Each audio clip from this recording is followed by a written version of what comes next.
All right, so 7.9 still exponential and log equations. This is part B of it. We are still understanding the fact that you can use logarithms to solve exponential equations, and you can use exponents to solve log equations. So today we're focusing on using exponents to solve log equations. So to solve log equations, these are our steps that we're going to follow. First, we're going to rewrite the equation with one term on each side. Then we're going to take the exponential function of the same base on both sides of the equation to undo the log function, okay? So we're going to rewrite it as an exponential, and then we're going to solve the resulting equation, and then we're going to check to verify that what we got is an accurate solution.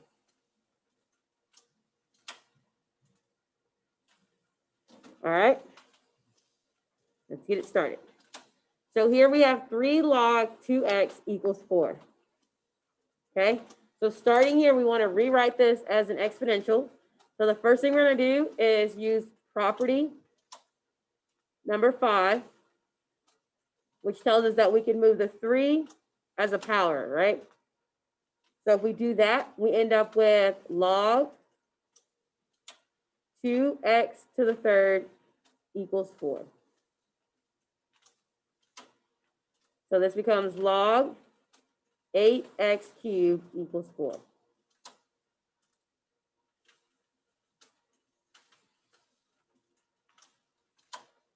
Are you still with me? All right, cool. Now we're going to use the inverse. So the inverse operation that we talked about is using what the base is as your power, as your exponent. So notice here that this is common log. So that means my base here is 10, agreed? And so I'm gonna raise this to the 10 power. And then what I do to one side, I have to do to the other side. So I have 10 log 10. This is our property number 1. Is it 1? Property number 1, and because the base of my exponent and the base of my log are the same, they're going to eliminate, cancel each other. So I'm left with 8x cubed equals 10 to the 4th. And 10 to the 4th is what? 10 times 10 times 10 times 10 is 10,000. Agreed?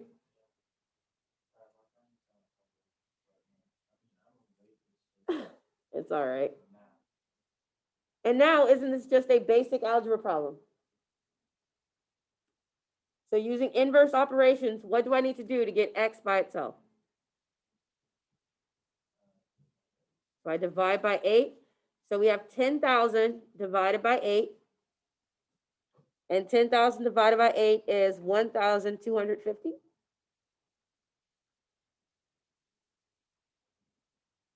And then what's the last thing I need to do? Take the cube root. Good job. What I do to one side, I do to the other.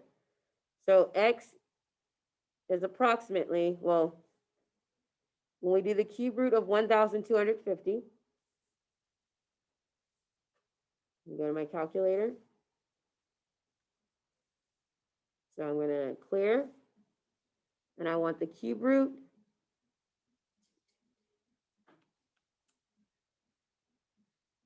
I'm going to make it into a power so that I can, and I need cube root. So parentheses 1/3. Hit enter. And the cube root of 1,250 is approximately 10. Let's round to the nearest thousand. So 10.772.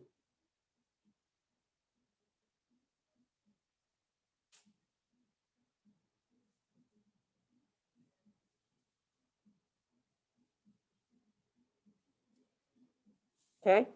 So that would be like if it's asking for an approximate value. So we had 10.772. Now, if I was trying to find the exact value, if the problem wanted the exact value, I would have kept this as 10 to the 4th. So we would have 8x cubed equals 10 to the 4th. I would have divided by 8. And that would have given me x cubed equals 10 to the 4th divided by 8. And then taking the cube root And that gives me x equals, so the cube root of 10 to the fourth is 10.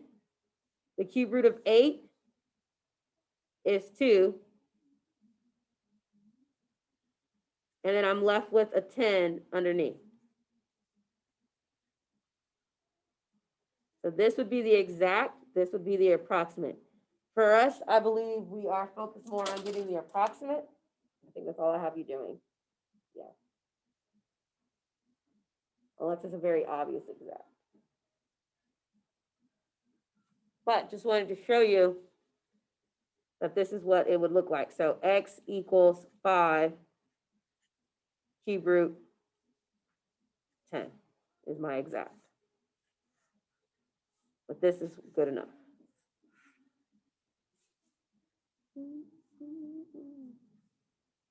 All right. Next, we have log 4x plus 10. Is the log by itself? Yes. So it's already rewritten with one term on each side, so it's good to go. Next, we're going to focus on what is the base. So it's just log. So what does that mean my base is? That means that it's common log, so it's just 10, right? And so I'm going to raise both sides to the 10th power. Raise to the 10th power. Property 1 tells me that log base 10 to the log base 10 power is going to eliminate. And we're going to be left with 4x plus 10 equals 10 to the third is 1,000. And now this is just basic, right? A two-step problem. So what are my two steps that I'm going to do? Subtract 10. And then after I subtract 10, I'm going to have to divide by 4. So we're left with x equals 1,000 minus 10 is 990 divided by 4. So 990 divided by 4 equals, what'd you say? 247.5. That's what it says. And all you have to do is type that in. So if you're wondering what took place, 990 divided by 4, hit enter, 247.5.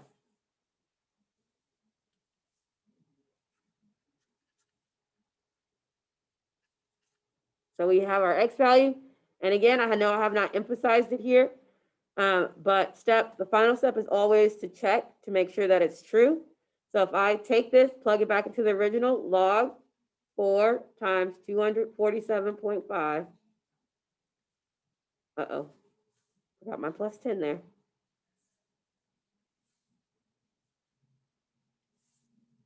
Plus 10, we want to know, does it equal 3? I'm going to go to the calculator, and I'm going to find the log. Clear. So we have 247.5 times 4 plus 10. And we want to know the log of this. Hit enter. And it equals, I don't know where the extra 10 came from, but 1,000 log equals 3. I don't know why I keep hitting 10. But yes. We're smart. We did it. So the answer is 247.5. All right. So let's do a couple where your log is not just one log. So what we're going to have to do is apply our properties. So applying some of our properties that we have is what's going to have to take place here. So we have log x plus 9 minus log x equals 3. What property can I apply to condense this down to one term?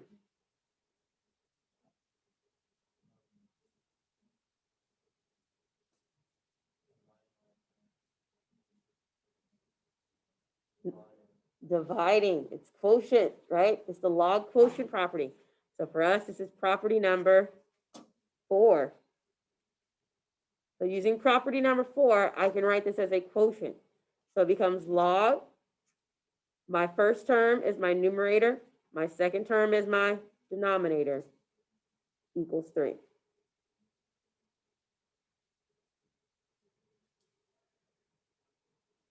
So now I've rewritten it with one equation on both sides.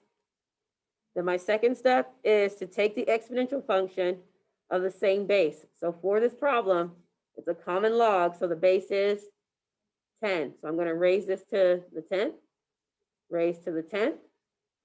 Property number 1 says this eliminates, and I'm left with x plus 9 over x equals 10 to the 3, which is 1,000.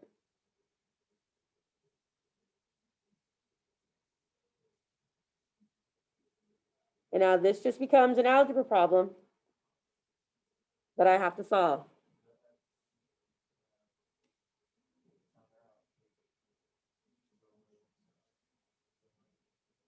Only if 9 had an x. But because 9 doesn't have the x, I have to multiply x on both sides to get it out of the denominator. So we have x plus 9 equals 1,000x. And now I'm going to combine like terms. So if I have a positive x, I'm going to subtract it. And I have 9 equals 999x.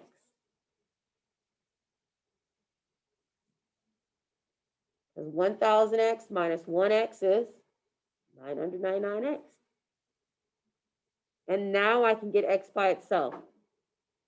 So I divide by 999.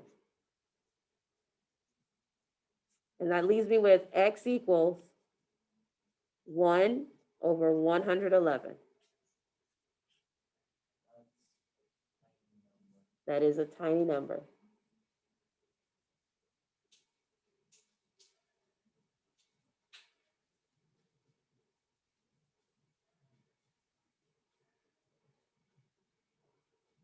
Okay, and then step 4 is always, you can plug it back in, check, verify.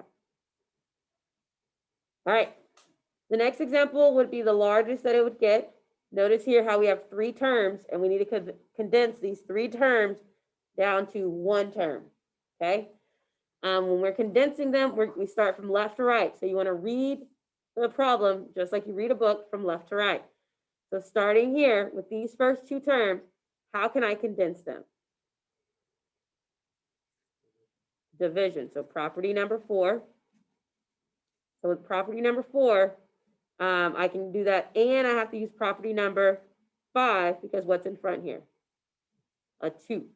So this becomes log 4 squared divided by 3.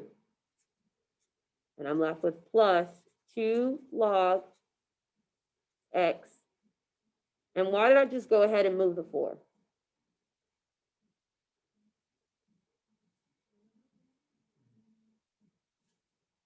Why can I do that?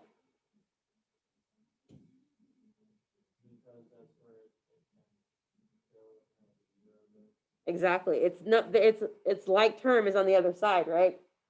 So in order to move it, I had to just add 4 to the other side. And now that 4 is no longer part of this. All right. So continue from left to right. Now I have log 4 squared divided by 3 plus 2 log x.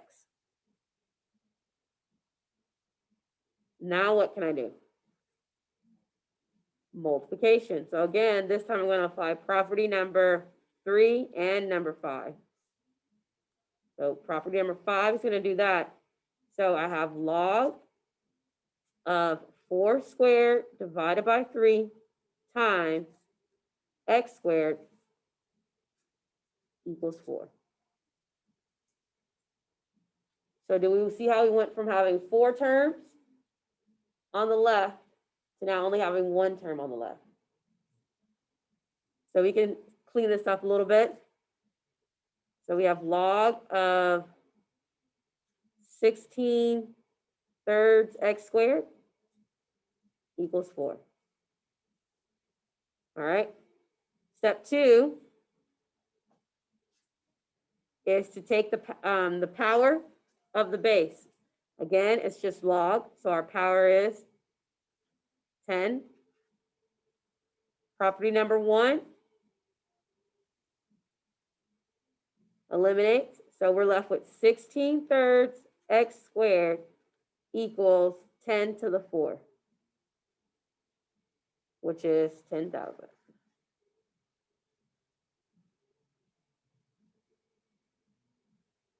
Okay? And now we're down to a simple equation. So how do I solve this? Multiply. It's a fraction, so what do I multiply by? Not just 3, but can I just kill it in one shot? Can I multiply by the reciprocal? So if I multiply both sides by the reciprocal, boom, boom, and I'm left with x squared equals 10,000 times 3, which is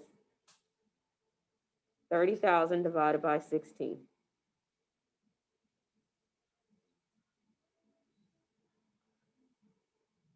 Okay, last thing I need to do to get x by itself,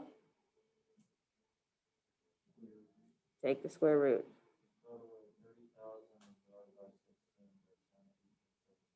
All right, so we have this equals 1875. And so we're going to take the square root of 1875.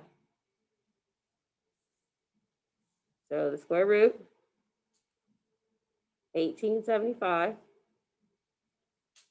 is about 43 and 301 thousandths.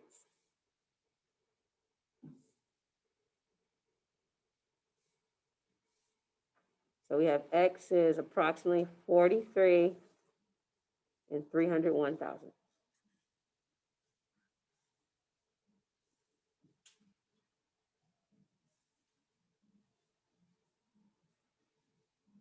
All right, how do we feel? Cool. All right,